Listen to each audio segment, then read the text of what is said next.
In May of 1937, Orson Welles arrived in a small, smoky projection room where he was to narrate a propaganda film called The Spanish Earth.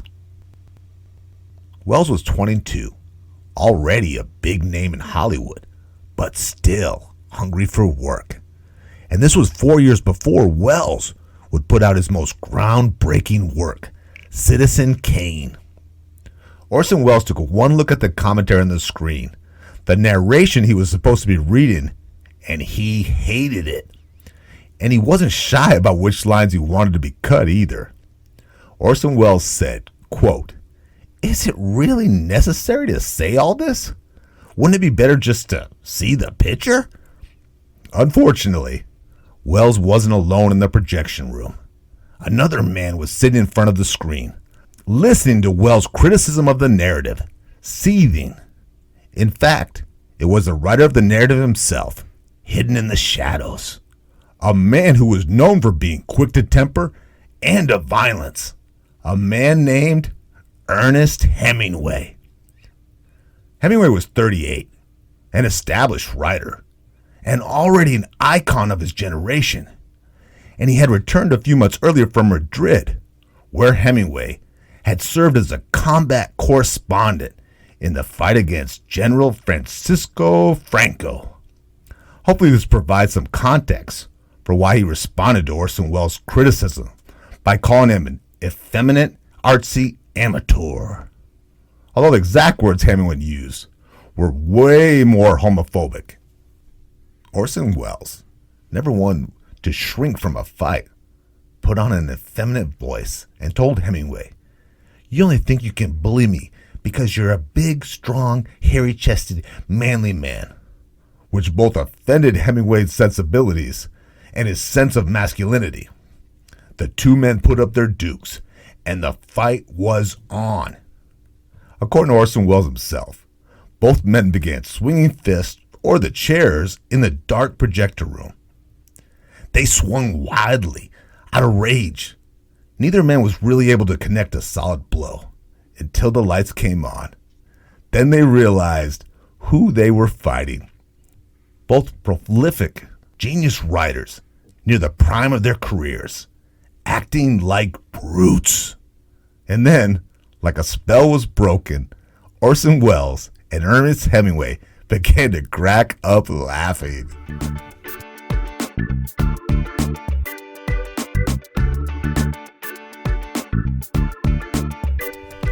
You're listening to The Re-Engineered You. This is a podcast about self-empowerment and all the myths, lies, and misconceptions we tell ourselves. Then, we use science and history to bust those myths and re-engineer a better you. I'm your host, Todd Laments, the extrovert. And I'm the writer, researcher, and introvert, Joe Anthony, whose job it is to dig through the outer layer of no-da on the internet and get to the facts. Today we're trying to set a good first impression. Because, as we've stated on the show before, the impression you can set can determine a lot in life, especially if it's during an interview. A good impression can set your salary, determine what college you attend, or limit which neighborhood you can live in. To guide us from first handshake to closing bid, we have a few myths to dispel. Myth 1. What are we doing wrong? When it comes to first impressions, what really matters? Is it the handshake, the eye contact, your reputation, and what would it look like if we wanted to make the worst first impression possible? Myth 2. For the love of God, what do we do with our hands when we talk? What is our body saying? And what can we do to project trustworthiness when we first open our mouth? Myth 3. Finally, we get to our biggest myth about first impressions.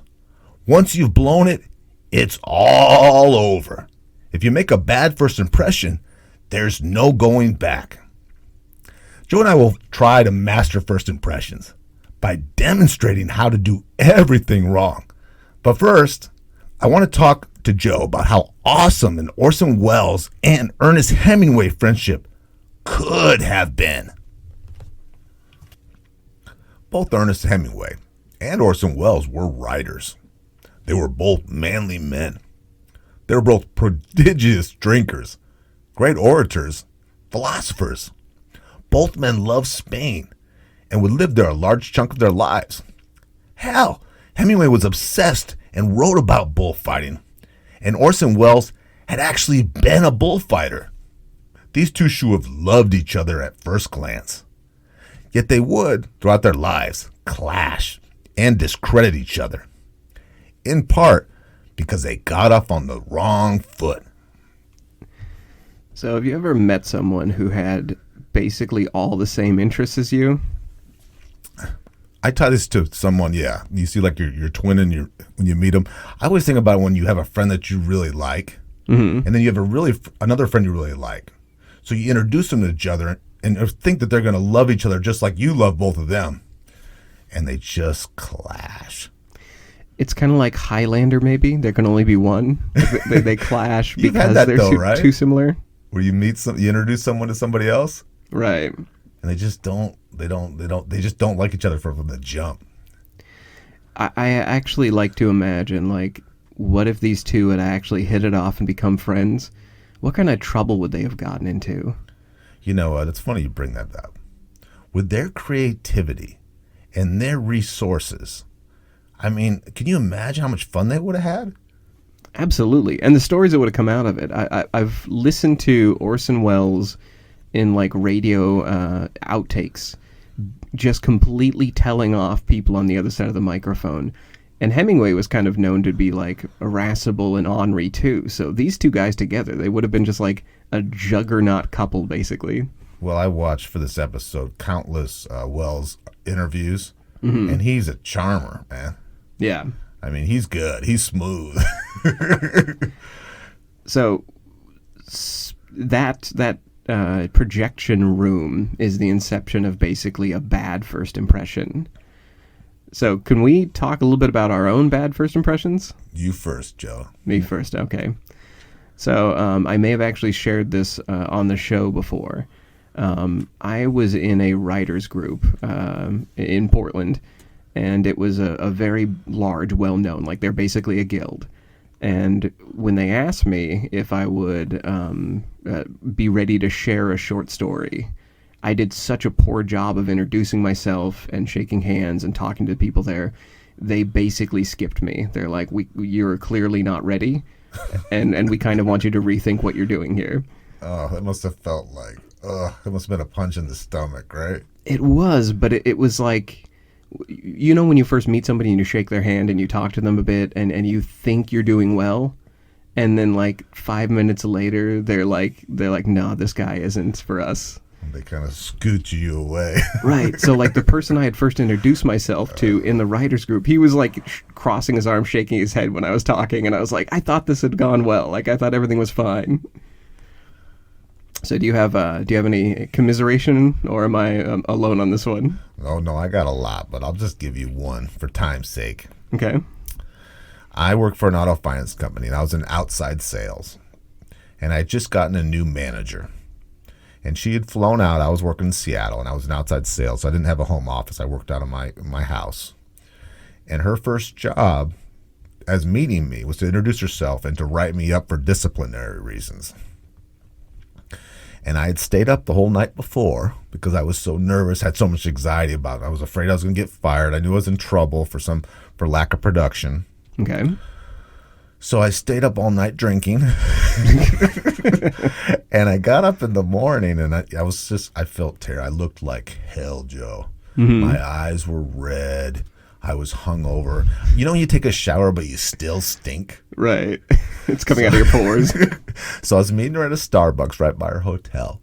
And so I'm thinking, I feel terrible. I kind of still trembling a little bit, still kind of a little bit drunk. And I get a brilliant idea. I'm going to have 2 more beers because I think that's going to help. I mean, honest, I'm telling you, that's what I did. So she saw me. She didn't say anything. But you could tell that she was very disappointed, not just because she had to write me up, but because I showed up as a stinking drunk. So we were going to go through and set the worst first impression imaginable, but you might have already done that just now. So happy to help. Oh, good. Yeah. Yeah, it is funny too. When, the logic one goes through, like a couple of drinks will loosen me up after already being hungover, right? So we're going to start off today's episode by setting the worst first impression. That part wasn't actually a joke. We want to go through the science and sort of what we know from this comes from Psychology Today.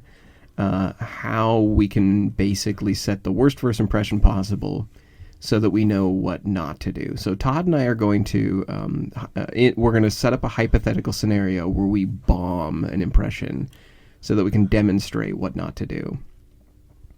So, first, Todd, how many people have you shaken hands with throughout your life?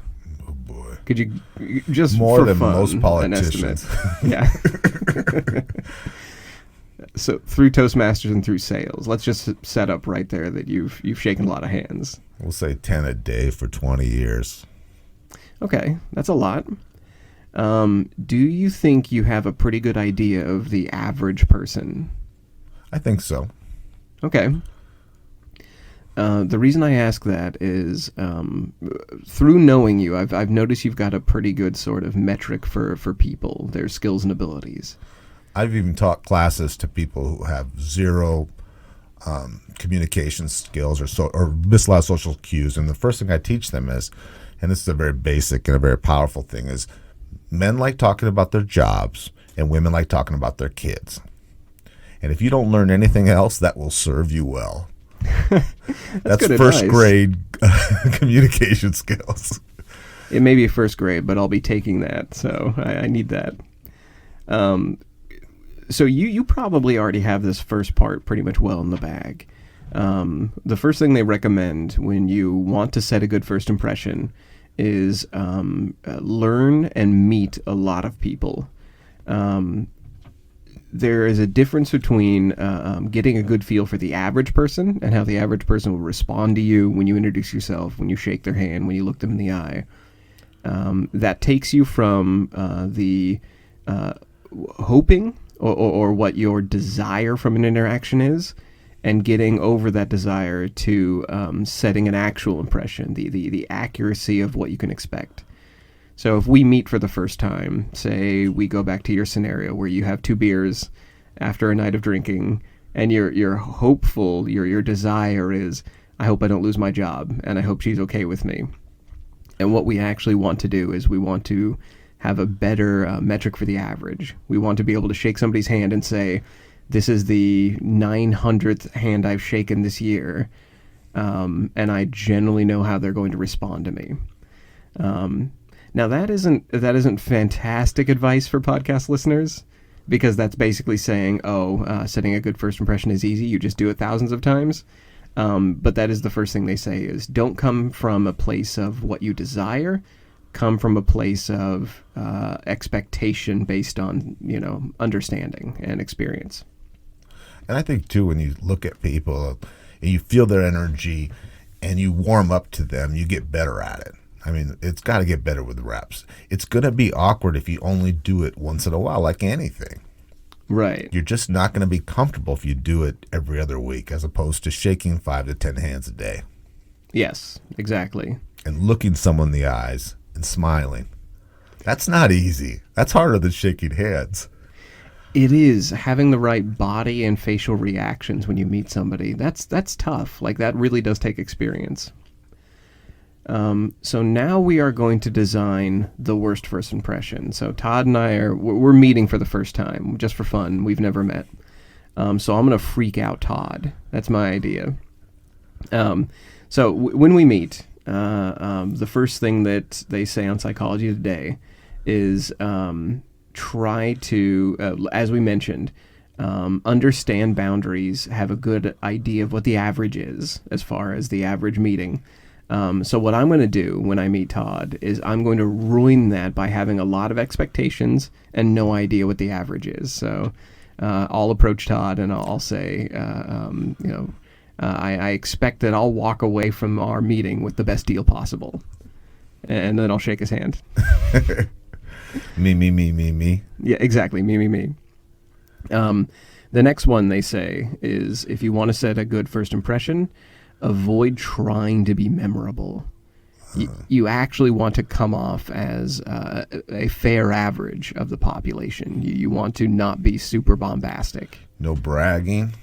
No pounding on the chest. We can brag a bit. We'll get a little bit into that, but mostly we just don't want to. A lot of people think that to meet somebody and make a good first impression, you have to be memorable. You have to have a calling card. You have to leave your imprint on somebody. So when I meet Todd for the first time, I'm going to grease my palm with Vaseline before I shake his hand. That way he really remembers me. I remember this quote from Twisted Sister, Dee Snider, the lead singer. Mm-hmm. He said it's better to make a bad impression than no impression. Is that right up this alley? It is really. He was really wrong. He was wrong. Yes. Do not take Twisted Sister's advice on first impressions. We are going with psychology. So. Here's one that you mentioned. Don't try to connect with people by revealing your personal history. Telling your life story. Yes. You're telling me they don't care about my whole life story? Maybe after you have bought them a few drinks. But no, generally on first impressions, you want to come off as able to communicate with them and not all me, not me. So, to ruin this interview with Todd, I will start out by telling him the time I scratched up somebody's car because they embarrassed me on a date. So I'll immediately start with the worst of my own history. So that's how we're going to bomb this first impression. The next one is, don't fill the space with a lot of talk. And this one I see people get wrong a lot. That's a tough one, because any kind of silence, we get nervous and we just feel like we got to blab our way through it. I do this, man. Oh, yeah, me too. I will crack jokes that are unnecessary and oftentimes on the racy side. Sometimes they don't land, right? Like my jokes. Exactly. Like a good example of this is you joked on another episode that I will tell everybody I meet about the penguin boilers of Macquarie Island. That's totally on this. Yeah, this is on the list. So yeah, if I'm meeting Todd for the first time, I am definitely telling him about penguin boilers when there's any kind of silence. I'm his life coach on how to talk to people. He's come a long ways, believe it or not. That is true. So the next one is, don't assume others agree with you. Now, we mean this like both in politics, religion, polite company, in really every way. The most common one that I see in this is people assume you're in their political party. And right now, it's so funny. I've noticed that too. And they often run with their very left or very right-wing things, thinking that you're with them. Right. And they don't even know you. Yeah, they will start talking about, can you believe this happened in the news, and how can people react this way? And it's very tilted one side or the other. What do you call it? Political moral outrage? Yeah, I think that's a good way of putting it.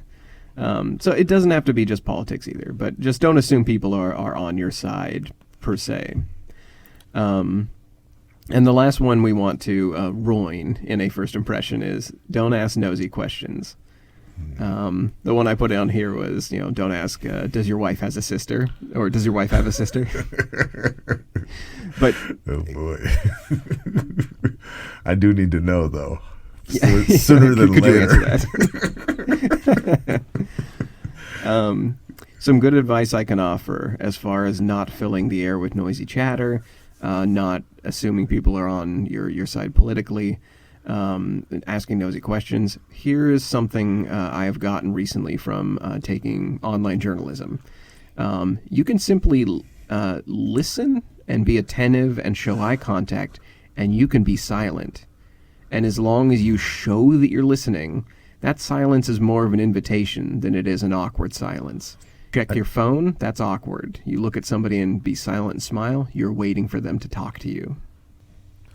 This is one I struggle with, not asking nosy questions. Trained as a salesperson, I try to find common ground with people. And I do that by asking them this barrage of questions. And so it can come off as you're being nosy or pushy when I just want to find something that I know have some kind of even a little bit of knowledge in so I can build some trust. Right. I'm going to pull a Dale Carnegie on you, which is I really do I believe people will tell you what they're interested in if you give them time. Oh my God! Now that makes sense. Yeah, but you're good nosy. Like I've heard your questions; they are not intrusive. If you can think of good questions to ask people that are open ended and allow them to reveal what they want to tell you, then those are the best questions to ask, especially during a first impression. I think maybe my questions come off as things that are already visible, things that they've already put out there. They're not that next level of personal. Perfect. I like that a lot. So do you mind if we, I can't let a single episode go without us talking a little bit about class and code switching. Do you mind if we jump into that a little bit? It's our favorite subject. It's starting to become, yes. So if you've heard our episode on class with Anna Delvey, we talk a little bit about how much your voice and your class, your socioeconomic class plays in your first impressions. First impressions, Todd talked about this during our opening. It's important to nail a first impression because so much depends on like a job interview. I'll ask this, Todd, have you had interviews or have you had first impressions where you knew your life would go one way or the other if you didn't nail it? Absolutely. Where I would live, what I would drive, what kind of clothes I would wear. Right. By a few words. Yeah, that's the make the shot or reap the failure moment. That's basically a first impression can mean a lot, especially during an interview. So we're just going to quickly remind the listeners who haven't heard that episode.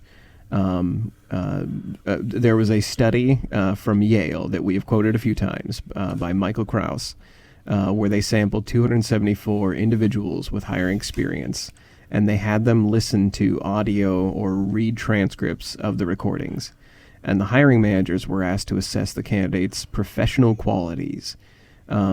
Basically, they were going to determine starting salaries and signing bonuses, and also if they could perceive if this person would be good for the job. After the hiring managers listened to the audios and recordings and read the transcripts, they were far more likely to hire and judge highly competently the people who had higher socioeconomic class.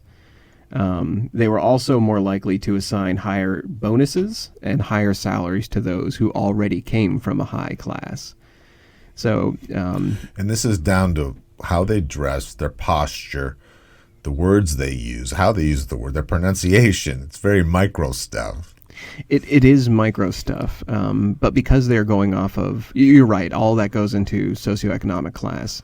If I come to work in a potato sack for my interview, I'm not going to make a good first impression. But for this, they had audios and transcripts, so just voice alone conveys a lot about class. Just the voice, just the audio. Just the voice and the words you choose. So just keep in mind, the only reason we bring the study up today, we're not bashing on class again. We're just reminding everybody that if you're making a good first impression, consider how much class you are conveying in your voice and the way you speak and the words you choose. Joe and I are working very hard to move from middle class to upper middle class. It'll take about 8 years, you think? I think by the time I'm 80, I might be able to fake a good middle or upper class. So, generally, speaking of classy, have you seen Orson Welles doing the wine commercials? Drunk as a skunk, Orson Welles, you mean? Yes, falling out of his chair drunk, recording wine commercials. I'm going to get to that in a minute. Okay. But just from the jump, these two, Ernest Hemingway, Orson Welles, should have been great friends. Both raging alcoholics. Both creative geniuses of their time of I would say, of all time, wouldn't you? I'd say that's pretty fair. They both, in their own field, they really set a standard. Now, I always knew that Ernest Hemingway was a big physical guy. Mm-hmm.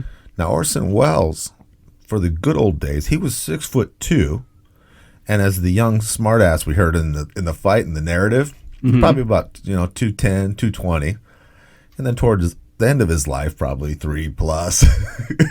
I mean, you mentioned he was an actual bullfighter, so he was big and strong, right? Yeah, so these guys are actual poster childs for gluttony. Okay.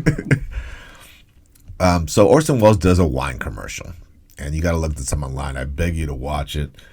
It is horrible to watch. It's like watching one of those dumb criminal videos. It's a train wreck. He is drunk as a skunk. He can barely sit up. And the actors and actresses that are doing the wine commercial with him are horrified. The producers are horrified. And Joe, you want to turn it off because it's so bad, but he looks like he's going to fall off his chair. This is, in the commercial, I have seen it. It's old Orson Welles too. So he's gotten really fat. He's had his heyday. He made Citizen Kane. And every time he starts the commercial, he starts with this long sort of drunk, like it's so good. It's my favorite thing ever. Please watch it. So with his hedonic sort of drinking and eating, you think he would have gotten along with Hemingway? Now let me tell you a story about Hemingway. So Hemingway was famous. He won a Nobel Peace Prize for literature in 1954. And he was a war correspondent. And he marched right along with the U.S. troops in Normandy beaches in World War II. Wow. So he didn't learn his lesson in World War I because he drove an ambulance. But so he was done with his fighting, and then he goes back to World War II at Normandy. At the front lines, writing the whole time, pen to paper, right? Right. Bullets flying over your head. And he marched towards Paris, right? Okay. So the Germans had taken over a hotel called a Ritz Hotel in Paris, and he had an attachment to this hotel. It's where he had spent a lot of his time before the war. It was one of his favorite drinking spots. Okay. Now, this is how much he liked this place. He referred to it, and I'm going to quote this. "When I dream of an afterlife in heaven, the action always takes place in the Paris Ritz." Wow. That's a pretty cool bar when you compare it to heaven. Yeah, if your bar is heaven, then that is a place that I can see that. That's like Cheers for you, basically. So Hemingway, his Nobel Peace Prize, he's a celebrity, the greatest writer in the world. So he writes and says that he wants to bring his soldiers, of course he's just there, he wants to secure this hotel and get the Nazis out of there. So the combat correspondent, the journalist who's with the soldiers says, "Can we go take this bar back?" Yeah, and it wasn't received well. Okay, Yeah. I can imagine why.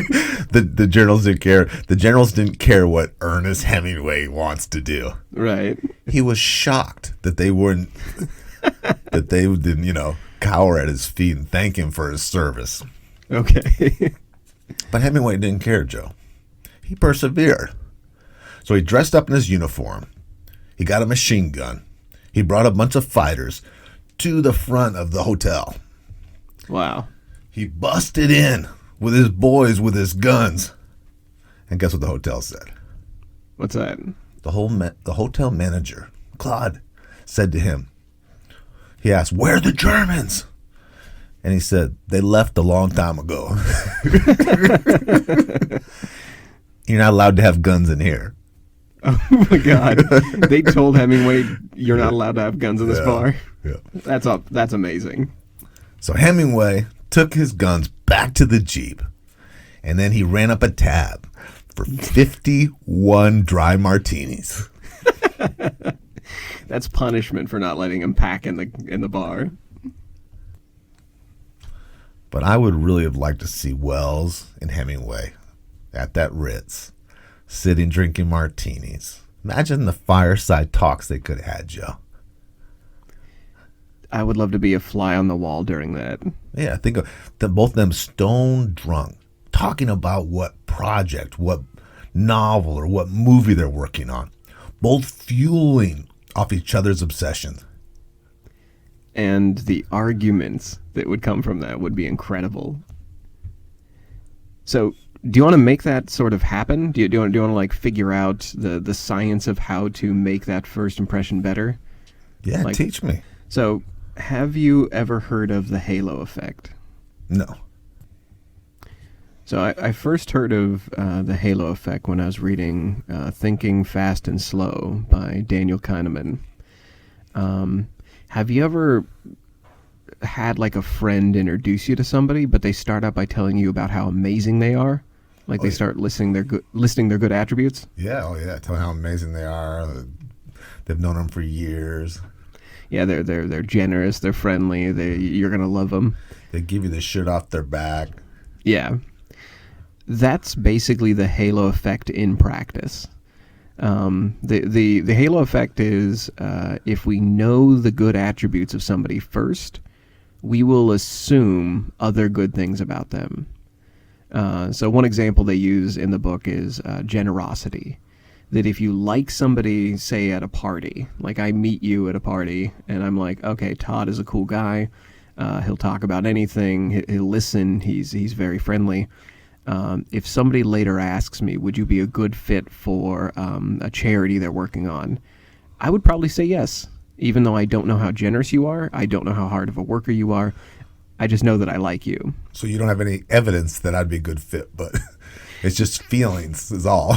Exactly, yeah. That's effectively the halo effect in a nutshell.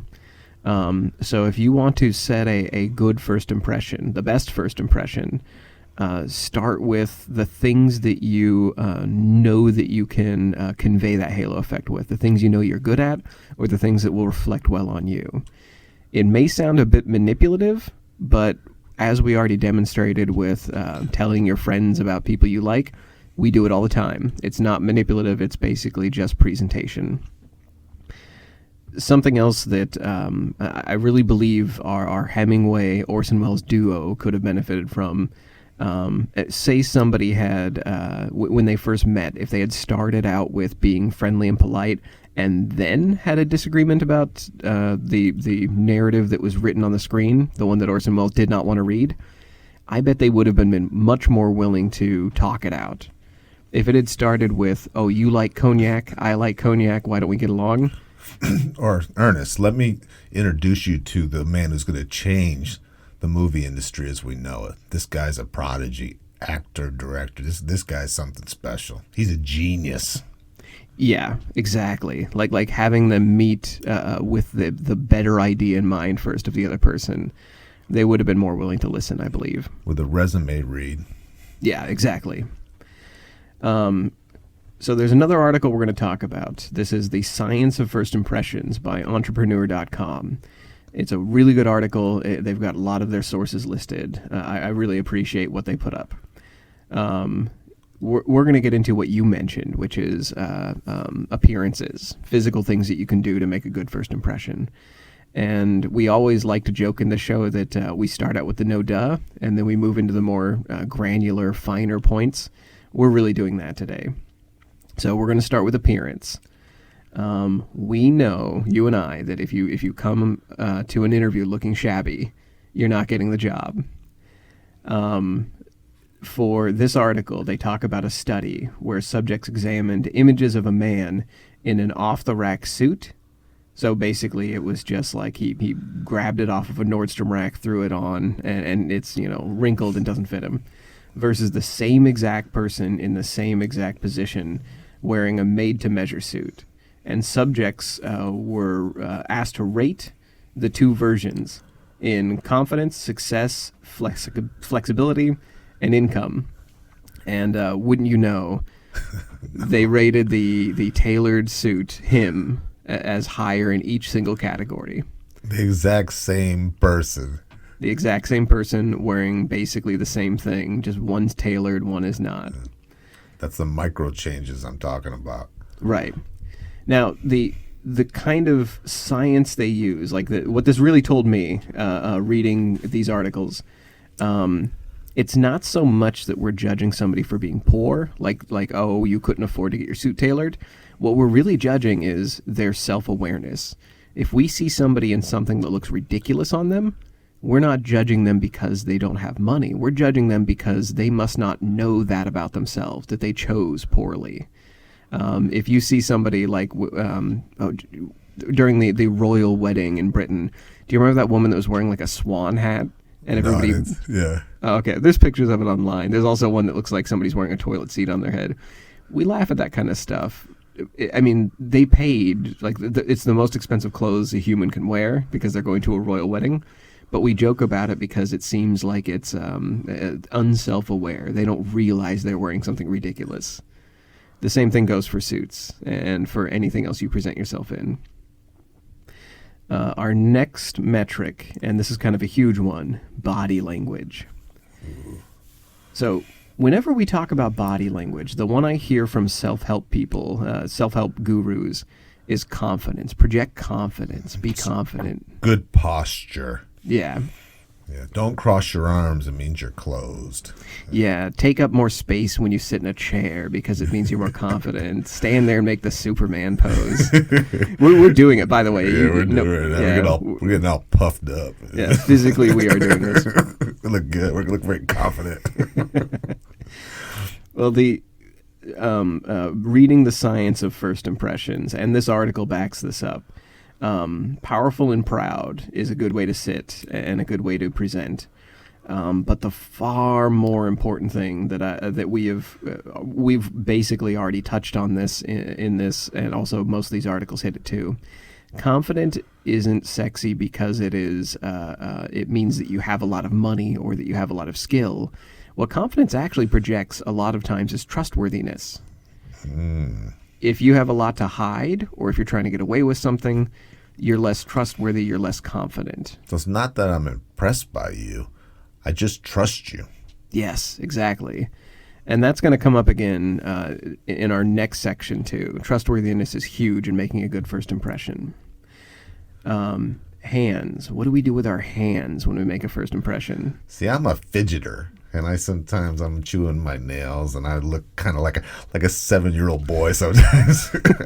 And I know I'm doing it. I can stop a little bit, but sometimes when I get nervous, I get fidgety.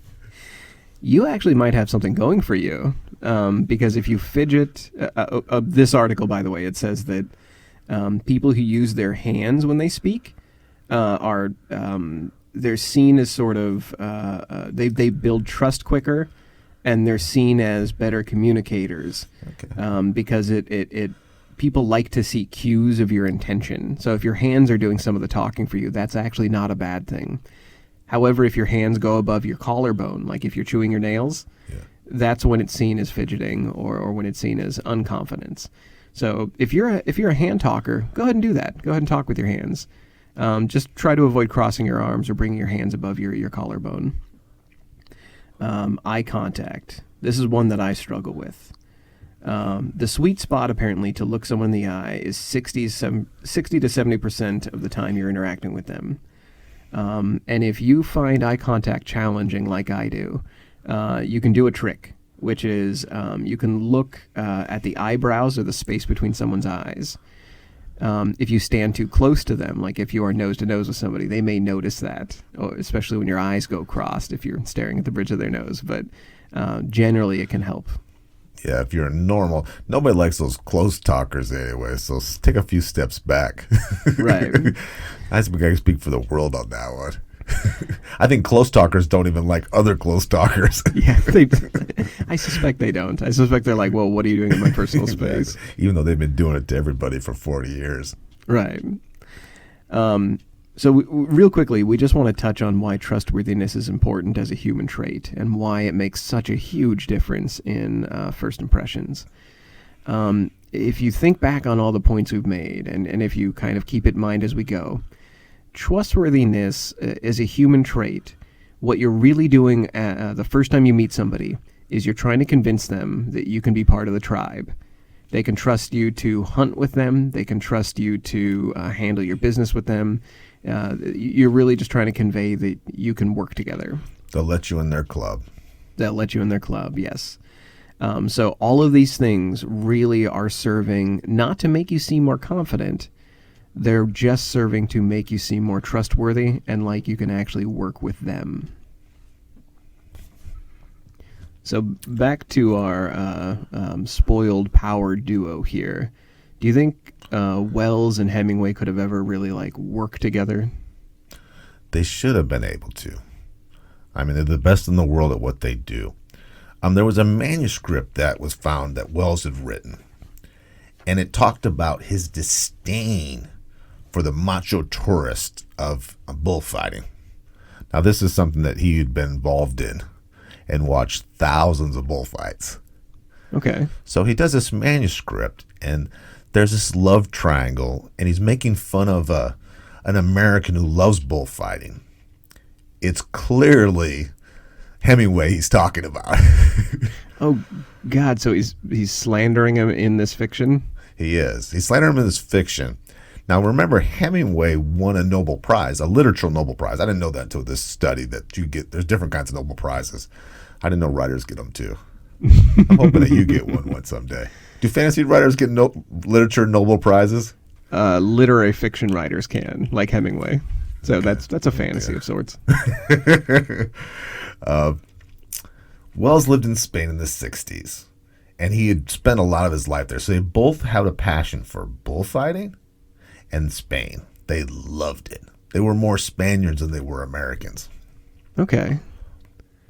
So on paper, they loved the same sport and location. So that really should have at least been something to bond over. And trust. But Wells turned after he said he saw too many animals die. And what he saw that all these people were coming to see this. It became a big business. And his big complaint, the big problem he had with it, was how many animals do we have to see die, be tortured? He said, you're supposed to cheer for the animal, not the bullfighter. And his big thing, too, with Hemingway is these people just don't understand it. So he kind of had this snobby, I'm better than you. I'm an elitist in this. Okay. So he's coming at it almost like a horse racer who loves horses, not somebody who wants to see the violence of the sport. Exactly. Now, I watched this interview about Wells, and he talks about his relationship with Mr. Hemingway. And he talks about how I was the only one that would stand up to him in front of everybody and tell him how full of it he was. And he didn't like that. I was man enough to stand up for him. So even though he's very critical of him, he's 10 times more critical of Hemingway than he is on himself. Okay. I can see that coming from Wells. I've seen a couple of egotistical, can we say that? I think he had an ego a little bit. Oh, huge egos, both of them. But it bothered him so much, Hemingway thinking he was this bullfighting, cool Spaniard American writing genius. It bothered him so much that he wrote a movie about it. Wow. Yeah, so if you wrote a book about something you didn't like about me, it means I'm really in your head somewhere. Yeah, you don't write a whole story if you're just mildly upset at someone. So, a creative rival, right? Yeah. That, interestingly enough, that actually brings us to another thing I wanted to ask you. Have you ever met somebody who made a really bad first impression and then they won you back? Oh, yeah. Yeah, absolutely. I've had that situation where I used to say this in sales. If somebody is like a real jerk, like son of a bitch, like usually that turns out to be a good guy. Okay. Or a good girl in the long run. So they will eventually prove themselves to you. That's a good thing. I really do believe if they had had more time together, if they weren't too busy in Hollywood and with writing, I think Hemingway and Wells could have gotten along. In fact, they do. Wells talks about how they were friends off and on. So we want to talk a bit about how we can do the same trick. how we can get back in the good graces of somebody once we've blown a first impression. I think that is kind of like the old misunderstanding, or the folk knowledge, is once you blow a first impression, there's no coming back. It's all over. You had your chance and you blew it. Yeah, you the elevator door slammed and you're not getting the job. You didn't ask the girl to the prom and she married somebody else. Yes, exactly. Do you mind if I ask you a bit about you first meeting your wife? In another episode, you mentioned that she kind of thought you were a bit loud and a bit frenetic. Bombastic, I think is what your word was. Bombastic, yeah. Obnoxious. So great vocabulary, this Joe Anthony guy. I have a lot of different words to describe how you mess things up. No, I'm kidding. That was There's cruel. way too much attention to my screw-ups. He reminds me of him in multiple episodes. Mm-hmm. I like to keep bringing him up. Actually, I more want to focus actually on how you won her back. So after your first meeting and she thought you were a bit loud, what did you do right? Like, she observed me, for one thing, that we were in a club, after work club, a self-improvement Toastmasters, a public speaking class. And she just saw first, I think the first one was with my attendance, mm-hmm. and then how I treated other people, how supportive and caring, and the time I put in. I think she just observed how I treated others. Okay. And that grew some trust. That's excellent. First off, I just like that as a story. As much as I kid, I actually do really appreciate that. But the reason I wanted to ask that question is that reminds me of a study we covered in our Hollywood Expectations episode. We talked about commercials and propaganda a little bit, and we've talked about that in other episodes, I believe. But it's something called the mere exposure effect. And this is something that psychology and social psychology have been aware of for some time. The mere exposure effect is just a phenomenon where you develop a preference for things because they have become familiar. That over time, repeatedly seeing somebody will, I don't know if you know this, but brands and commercials and sounds, if you repeatedly have exposure to them and they don't annoy you, you start liking them. Oh, wow. Like you have a tiny hit of dopamine when you see like a face over and over, and you see them next week. I think of that when I think of these stupid insurance commercials we've been watching, Geico and Progressive, right? They're not good actors and actresses. We just see them over and over. They just dulls us down. Yeah, we've seen Flo try to sell us insurance so much we now think of her as a person. Well, the same thing can happen with first impressions. If you blow a first impression, you can, just by the fact of repeatedly seeming like a good person in front of somebody, you can overcome a bad first impression. You can use the mere exposure effect to your advantage. Another thing to keep in mind, we're wired as people to want to like someone after a bad first impression. So you may dislike someone if they come off as braggy, or if they overshare, or if somebody comes up to you and assumes you're in their political party and you're really not. You may dislike them, but we're kind of built to get over that. So this comes from an Inc.com article, and it's want to overcome that bad first impression, and then they go into a Yale study that we want to quote. In this study, they looked at 1,500 people, and they observed people watching a good and bad moral act play out. They watched strangers who were given a choice. The strangers were, their choice was administer an electric shock to somebody for money, or not to administer an electric shock for money. So, Todd, if you observe me like looking at somebody else and I have a button in my hand and I'm like, money? Sure. And then I press that button and then it zaps somebody else, you may not think much of me, right? Meanie. Yeah, what a mean guy. So everyone's response really should have been, that guy's a jerk. Joe is a jerk. He's shocking someone for money. There should be no coming back from that. Everyone should just universally hate me from then on. They'd be like, yeah, no, that guy's evil, probably. The study participants, these 1,500 people, were asked to rate. They were said, were they very sure of their ratings that they gave to the nice people, and how sure were they of the ratings they gave to the zappers, the bad people, the evil Joes who were willing to shock somebody for money. What the study participants said is they were very sure of who was nice. But instead of saying they were very sure about the evil people, they said they were uncertain.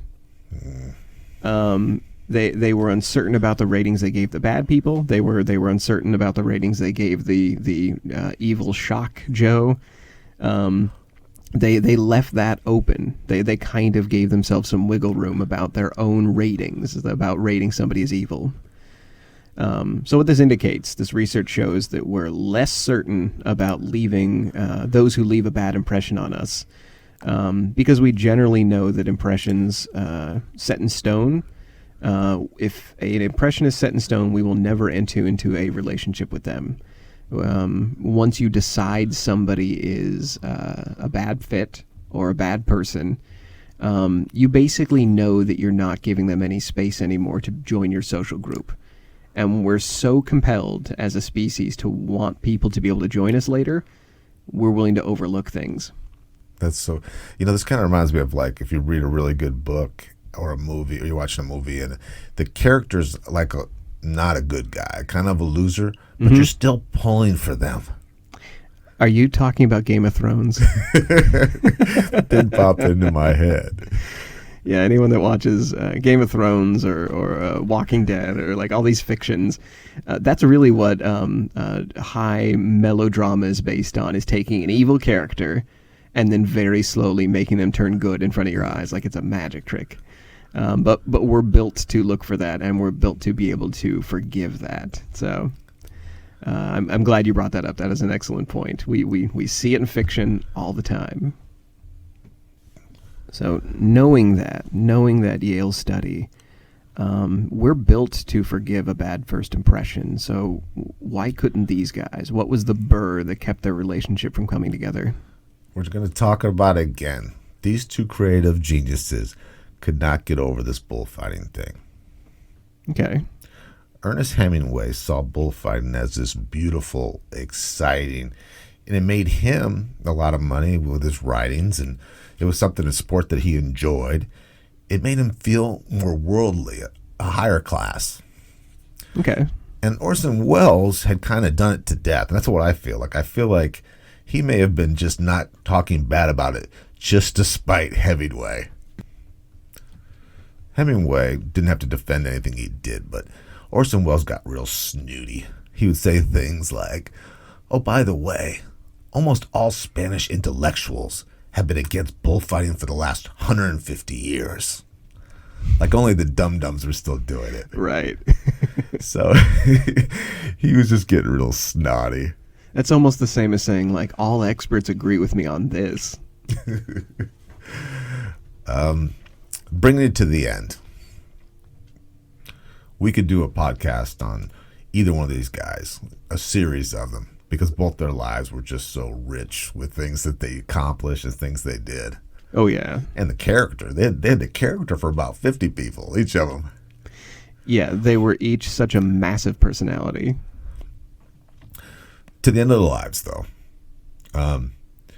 Hemingway, the family, his direct family, there's been 7 suicides. One of his family member described their family having a war with depression. And Ernest Hemingway, on July 2nd, 1961, he joined the family thing. He committed suicide by shotgun. And he was 61 years old. Okay. Orson Welles, 6'2", 350 pounds at the end. Yes. He once joked to a television camera that his doctor said, please stop going on romantic meals for 2 alone. October 10th, 1985, he died of a heart attack. Now, he Okay. was 60 years old, so 61 and 60. Geez, they both even made it to about the same age. Want to get good at making a first impression? Meet lots of people. Exposure to new people will give you a greater sense of the average.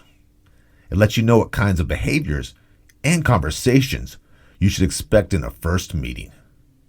But for now, until you've shaken that millionth hand, we have a few tips on how to make a good first impression. Don't get bombastic trying to stand out. Don't drone on about your personal history or assume that other people agree with you. Don't ask nosy questions. Oh, and if you can, try to be from an upper class. Appearance, body language, hand gestures, and eye contact all contribute to a good first impression. But all these are in service of a greater message. The greater message you can project in the first meeting: trustworthiness. You want to appear and give off trustworthiness with every breath. Finally, if you've already blown your first impression, you can always pull a Todd. Let your tireless positivity and mere exposure effect pull you back up on their good graces. Remember, people want to form social bonds. It's in our nature to forgive bad first impressions. So don't hold yourself back for fear of making a bad impression. If you get into a drunken fist fight with a world-famous writer who never forgives you, don't look back. Don't sweat it. Just move on to the next handshake.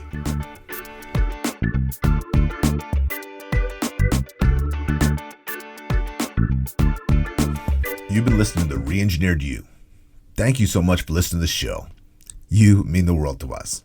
We have a new episode every week.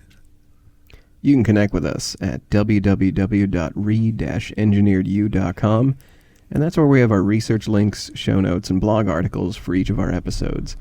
We also appreciate feedback, and we love spirited debates. We're not experts in anything, but we've got an opinion on everything. And speaking of opinions, do you want to hear another 5-star review? iTunes 5-star review, please. Excellent. This one is from Sunalala. And Sunalala says, found a great podcast. Just discovered this podcast. Sounds great quality and flow, and they got me thinking deep. Lol. Give them a listen. Thank you. We love you. Thank you very much, Sunalala.